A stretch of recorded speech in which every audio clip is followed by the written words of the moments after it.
Hello everyone, welcome to the smart IAS. अभी हम discuss करने वाले हैं 8 सितंबर 2025 का डेली करंट अफेयर्स।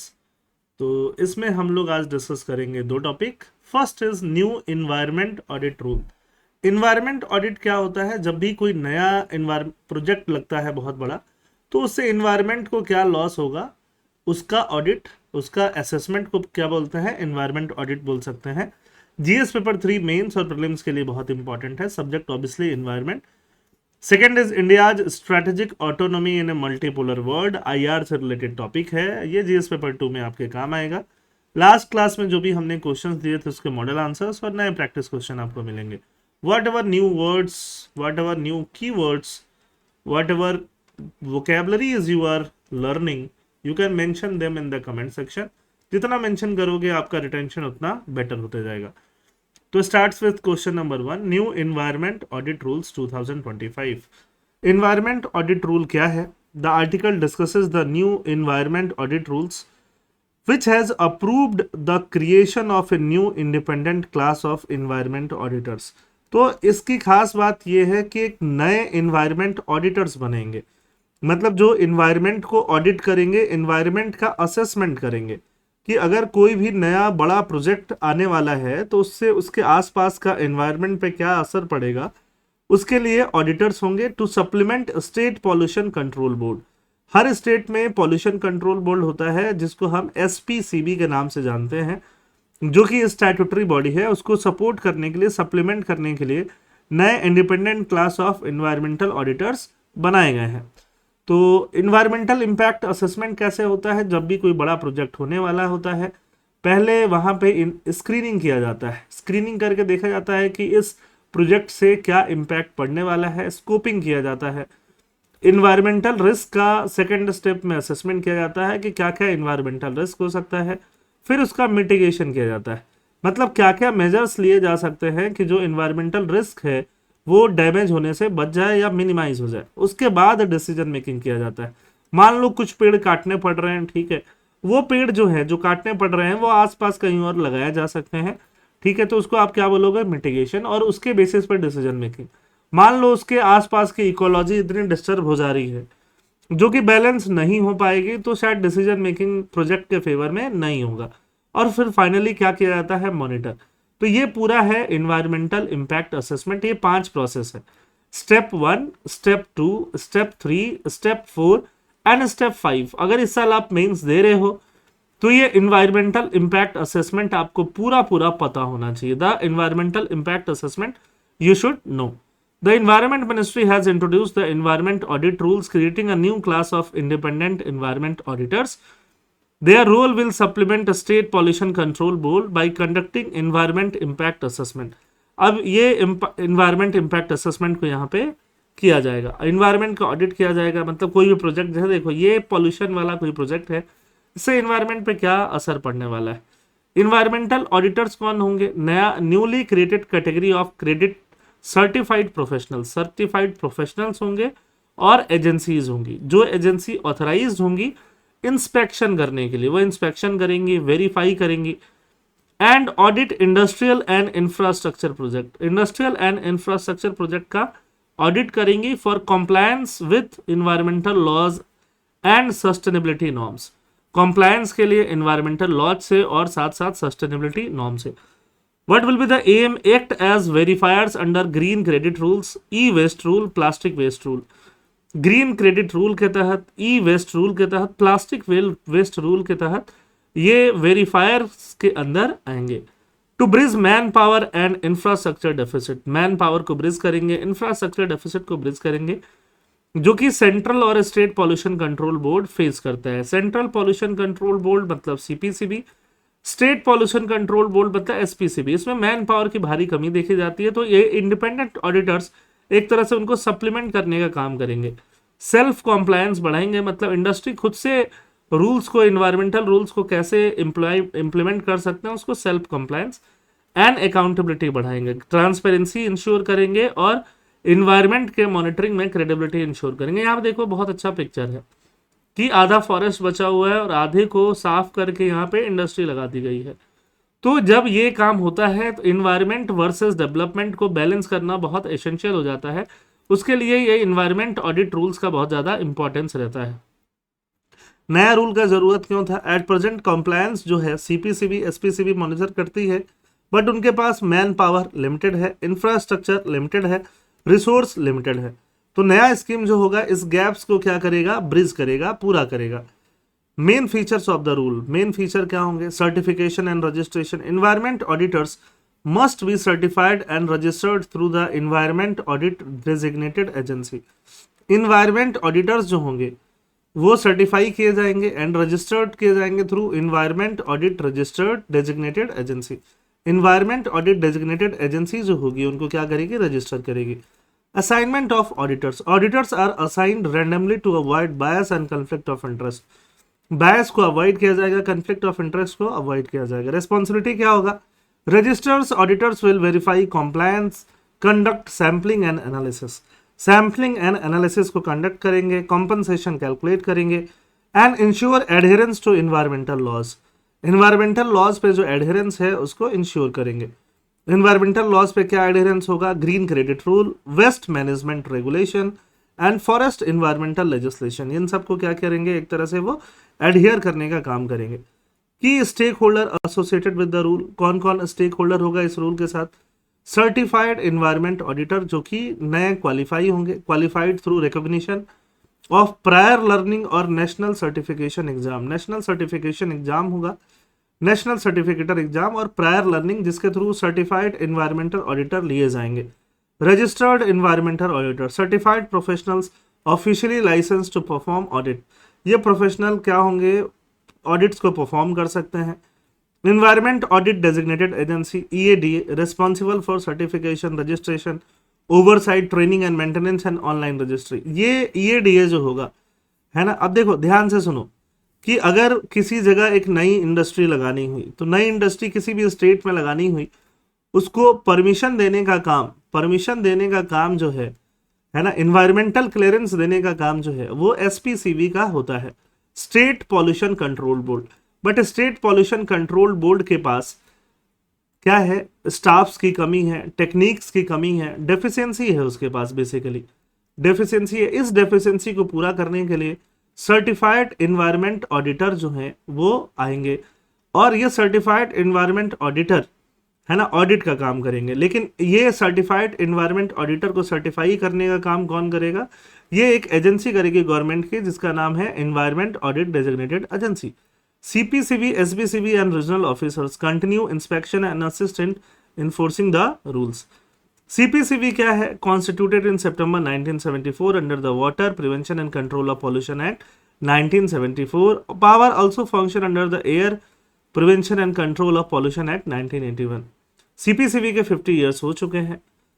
CPCB 1974 में CPCB के ऊपर क्वेश्चंस भी पूछे जाते हैं और CPCB के साथ ही स्टेट्स में SPCB भी बने हैं। ठीक है। Establishment, CPCB was formed under the water prevention and control of pollution.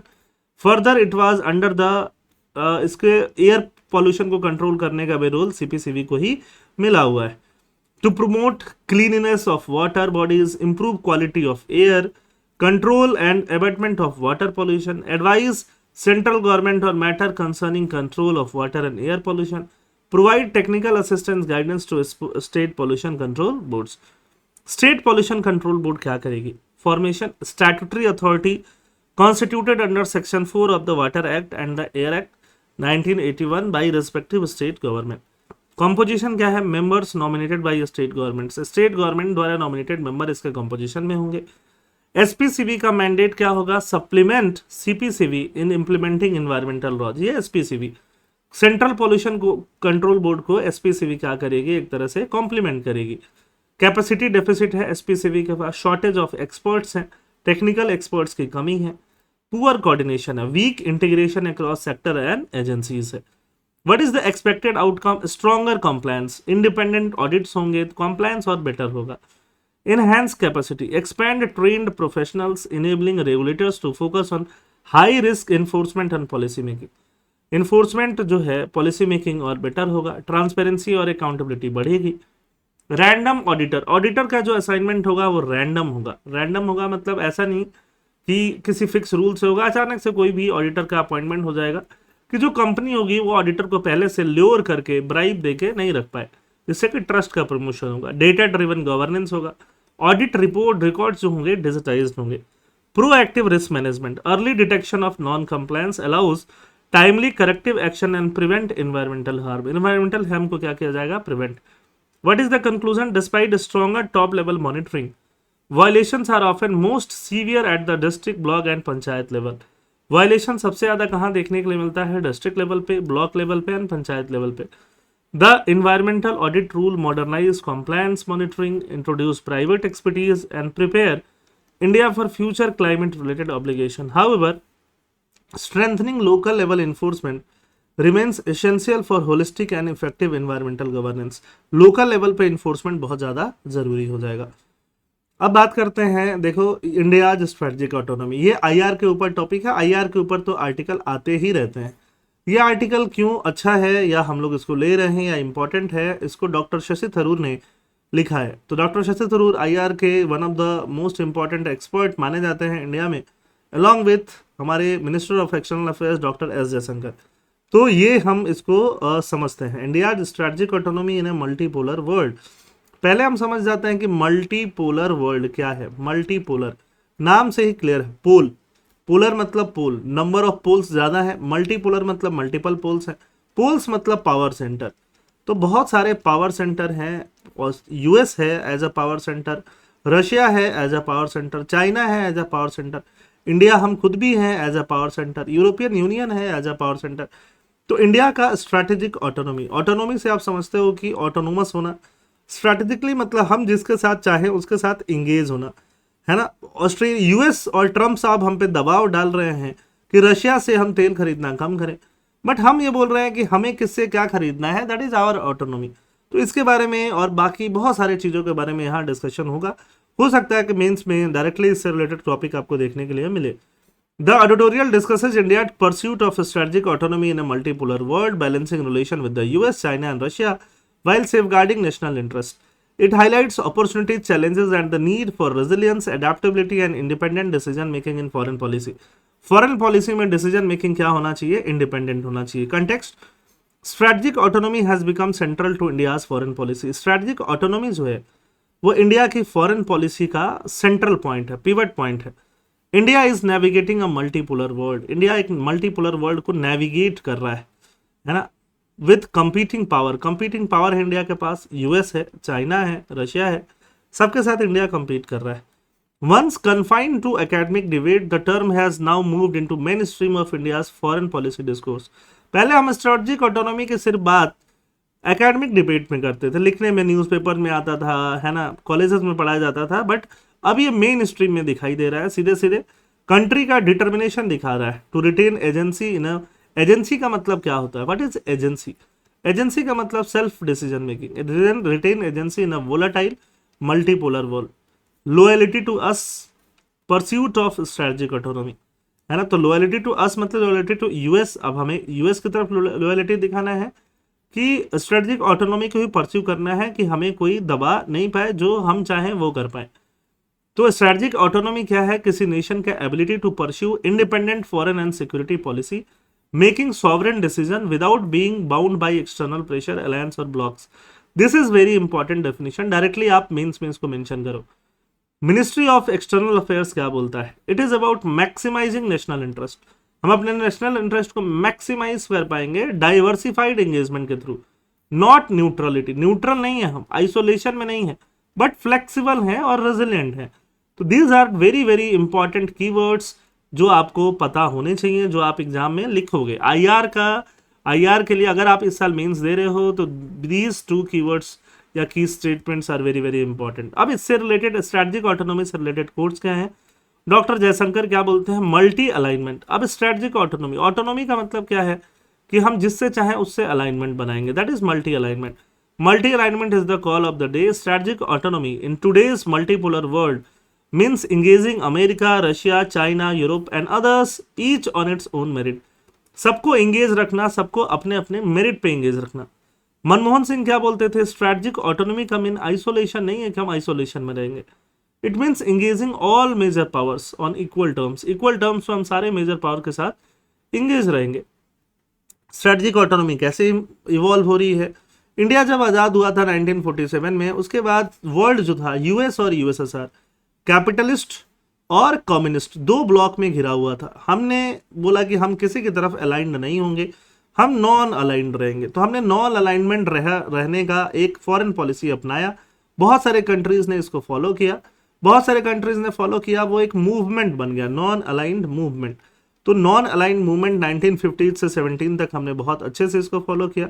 Non alignment movement पे बांडुंग कॉन्फ्रेंस हुआ, बेलग्रेड कॉन्फ्रेंस हुआ, है ना। नेहरू जी का स्टेटमेंट था 1946 आज़ादी के पहले just, we propose so far as we can to keep away from power politics. Power politics मतलब ना तो यूएस ना तो यूएसएसआर, है ना। Politics of groups aligned against each other के अगेंस्ट हम लोग नहीं जा रहे हैं। इंदिरा गांधी के टाइम पे 1971 में we became slightly tilted toward USSR, even we signed a treaty with USSR so that, उसके बाद से जो पाकिस्तान से वॉर हुआ, बांग्लादेश अलग हो पाया। 1971 में Indo Soviet treaty of peace, friendship and cooperation sign हुआ था। थोड़ा सा नॉन अलाइनमेंट हमारा यूएसएसआर की तरह झुक गया था। जैसे ही यूएसएसआर टूट गया 1991 में, उसके बाद से हम नॉन अलाइनमेंट की बातें तो करते हैं उसके बाद भी, बट हम अपने नॉन अलाइनमेंट को रिकैलिब्रेट करने लगे, वापस से देखने लगे कि क्या कर सकते हैं। अब वर्ल्ड यूएस डोमिनेटेड ज़्यादा था, तो हम भी थोड़ा यूएस के तहत और क्लोजनेस बढ़ाने लगे, और यूएस के जो एलाइज हैं, यूएस के जो फ्रेंड्स हैं, उनके साथ भी हमारा अलाइनमेंट बढ़ता गया। 21st century multi alignment, India now balances ties across multiple powers, Quad, I2U2, IMEC, defence and energy partnership, engagement in BRICS and SCO despite rivalry. Engagement किस में है, ब्रिक्स के साथ, एंगेजमेंट किससे है, एससीओ के साथ, डिस्पाइट राइवलरी, राइवलरी के बावजूद भी। European Union, U, trade and technology cooperation भी है। Global south projected as voice during G20 presidency, global south, है ना, G20 प्रेसिडेंसी के टाइम पे global south as a voice of the global south India अपने आप को प्रोजेक्ट कर रहा था, है ना। तो हम क्वाड में भी हैं, I2U2 में भी हैं, IMEC में भी। अभी देखो ये अलग अलग ग्रुपिंग्स है। क्वाड मतलब 4 कंट्रीज का ग्रुपिंग, जिसमें इंडिया एक ग्रुप है, ऑस्ट्रेलिया है, जापान है, यूएस है, ठीक है। तो हम यूएस के साथ क्वाड में है। I2U2 India, Israel, UAE, US, यहाँ भी हम है, ठीक है। तो यूएस के साथ इंडिया, ये ग्रुप्स में हम लोग सीधे सीधे पार्टिसिपेट कर रहे हैं। India middle east economic corridor, India से मिडिल ईस्ट से आगे यूरोप की तरफ इकोनॉमिक कॉरिडोर। रशिया के साथ डिफेंस एनर्जी पार्टनरशिप है, एनर्जी बहुत सारा तेल खरीद रहे हैं हम लोग, ब्रह्मोस वगैरह बनाते हैं। चाइना के साथ ब्रिक्स और एससीओ में है, ब्रिक्स एससीओ में रशिया के साथ नहीं है, ठीक है। तो हर तरह से हम अपने को डाइवर्सिफाई करने का काम कर रहे हैं। तो पहले जो नॉन अलाइनमेंट था कि भाई हमें यूएसएसआर या यूएस के साथ में अलाइन नहीं होना है, अब वो मल्टी अलाइनमेंट बन गया है। अब ये भारत जो है, Bharat is align toward UN, Bharat is align toward G20, Bharat is align toward BRICS, Bharat is in SCO, Bharat is in SAARC, Bharat is in BIMSTEC, Bharat is align toward ASEAN, Bharat is in Quad, Bharat is in Indian Ocean Rim Association. तो भारत जो है ये multi alignment कर रहा है अभी, multi alignment, ठीक है। क्वाड, ब्रिक्स, एससीओ, I2U2, ये सारा धीरे धीरे आपको समझ में आने लगेगा जब आप IR पढ़ रहे होगे। India's engagement with the United states, depend partnership, defence cooperation, intelligence sharing, joint exercise and technology transfer. US के साथ हमारा पार्टनरशिप क्या है और डिपेंड है, कोऑपरेशन डिफेंस के हो रहे हैं, इंटेलिजेंस शेयरिंग, ज्वाइंट एक्सरसाइजेस हो रही हैं, और टेक्नोलॉजी ट्रांसफर हो रहा है। न्यू इनिशिएटिव क्वाड है, इंडो पैसिफिक डायलॉग है, I2U2 reflecting shared concern about China. Friction point, trade tariff, sanctions and pressure to reduce Russia ties. Pressure भी है कि रशिया टाइज को क्या करना है, रिड्यूस करना है। What is India stance, India का स्टैंस क्या है, बैलेंस्ड एंगेजमेंट, हमें एंगेजमेंट बैलेंस रखना है। Cooperative yet assertively independent, cooperative रहना है येट असर्टिवली हमें क्या रहना है, इंडिपेंडेंट रहना है। This is the stance of India. India balancing act with China, China के साथ हमारा बॉर्डर क्लैश हुआ था 2020 में। 2020 में ये जो एरिया है, इस एरिया को, यहाँ पे गालवान एरिया है, वहाँ पे बॉर्डर क्लैश चाइना के साथ देखने के लिए मिला था। फिर भी हम को एग्जिस्ट करने की कोशिश करते हैं। China remains a major trading partner, China के साथ ट्रेड हमारा $125 बिलियन से भी ज़्यादा का हो जाता है। देखो ये शतरंज में 3 खिलाड़ी आपको देखने को मिल रहे हैं, ठीक है। स्ट्रैटेजिक रिस्पॉन्स, हम बॉर्डर पे इंफ्रास्ट्रक्चर बढ़ा रहे हैं, चाइना के साथ लड़ाई है तो। इंडो पैसिफिक, इंडो पैसिफिक मतलब ये देखो इंडियन ओशन, ये पैसिफिक, यहाँ के कंट्रीज के साथ हम रिलेशन बढ़ा रहे हैं, ठीक है। ये यूएस ऐसे अर्थ जो है गोल है, तो यूएस जो है इधर वाला एरिया यूएस के पास आ जाएगा। डिप्लोमेटिक एंगेजमेंट ब्रिक्स और एससीओ में भी है, सो दैट कि यूएस को भी बैलेंस रखना है। India's enduring partnership with Russia, enduring, India का जो पार्टनरशिप रशिया के साथ और खिलखिला के आगे बढ़ रहा है। डिफेंस कोऑपरेशन, रशिया से हम कोल्ड वॉर के टाइम में भी यूएसएसआर से हम वेपन्स वगैरह का हेल्प लेते थे।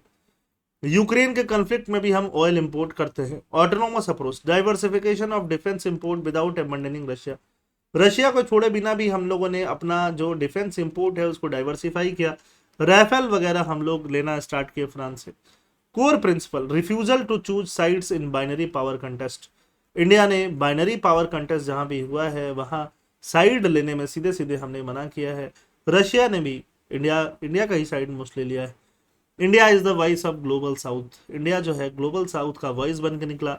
G20 का जब हम प्रेसिडेंसी कर रहे थे तो हमने G20 के प्रेसिडेंसी में ग्लोबल साउथ मतलब जो डेवलपिंग कंट्रीज हैं उनका साइड लिया, है ना। ग्लोबल साउथ किसको बोलते हैं? वर्ल्ड मैप बनाओगे तो वर्ल्ड मैप में ऑलमोस्ट नीचे की तरफ जो कंट्रीज आएंगे वो डेवलपिंग है, ऊपर की तरफ यूएस, यूरोप, रशिया, ये सब ऊपर की तरफ आएगा जो डेवलप्ड कंट्री है। एग्जैक्टली हाफ हाफ नहीं है, ऑलमोस्ट थोड़ा आप ऊपर से ही लो, है ना। इक्वेटर के ऊपर जो है आपका ट्रॉपिक ऑफ कैंसर है, उसके नीचे वाली कंट्रीज मोस्टली डेवलपिंग कंट्रीज में आएंगी, mostly, not all countries. Prime minister Narendra Modi and external affairs minister S Jaishankar articulated a vision of India as a sovereign pole, हम एक पावर है बट एक सॉवरेन पावर है ग्लोबल पॉलिटिक्स में, प्लूरल है।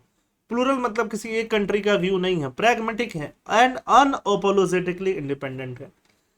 This resonated with many middle powers that also seek agency, बहुत सारे मिडिल पावर उनको भी एजेंसी चाहिए। फ्रांस हो गया, यूके हो गया, इसराइल हो गया, एजेंसी मतलब अपने से इंडिपेंडेंट। जापान हो गया, independently decision making power. Australia हो गया।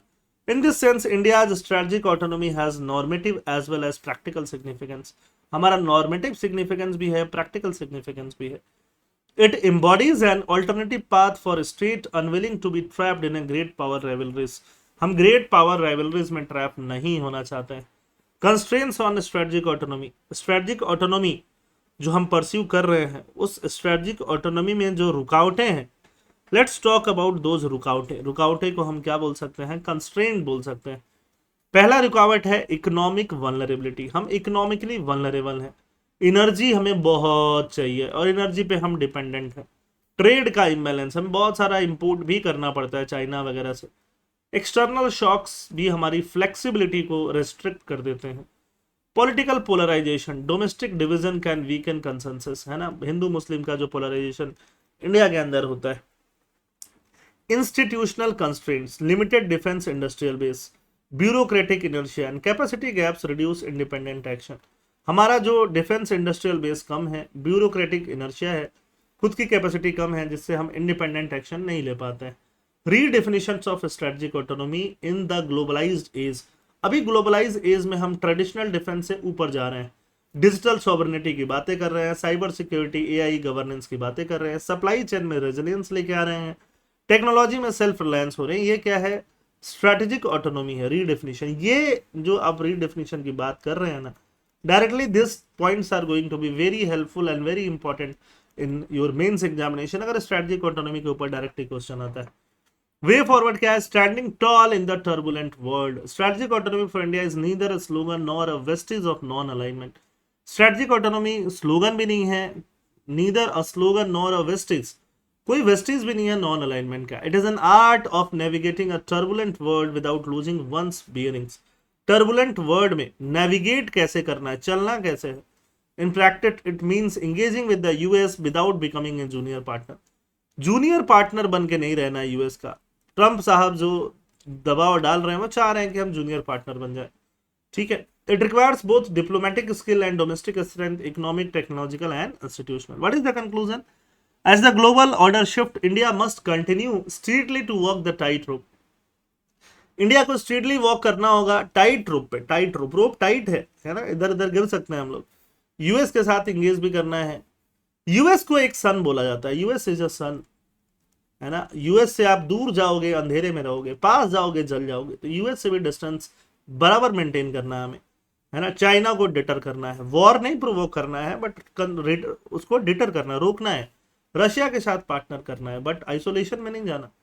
It must invest in capabilities, हमें अपनी कैपेबिलिटीज बढ़ानी पड़ेंगी, ठीक है। सबसे इंपॉर्टेंट चीज वही है। चौथे थरूर क्या बोलते हैं, strategic autonomy is not about standing alone, it is about standing straight and standing toll.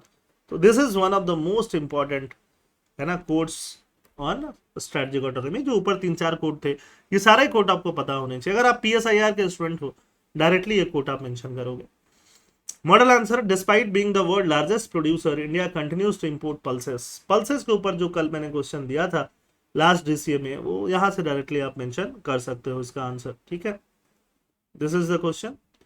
Second is immigration and foreigners act, ये एक्ट आपको मिल जाएगा, है ना। उसके ऊपर ये रहा इसका आंसर, ठीक है। ये भी जल्दी ही आपको करंट अफेयर्स में मिल जाएगा, ठीक। चलिए, थैंक यू। आज के क्वेश्चन है एक CPCB, सीधे सीधे इन्वायरमेंटल ऑडिट रूल से रिलेटेड, स्ट्रेटेजिक ऑटोनॉमी से रिलेटेड। इनको लिखिए, इनका मॉडल आंसर आपको अगली बार मिलेगा। थैंक यू एंड जय हिंद।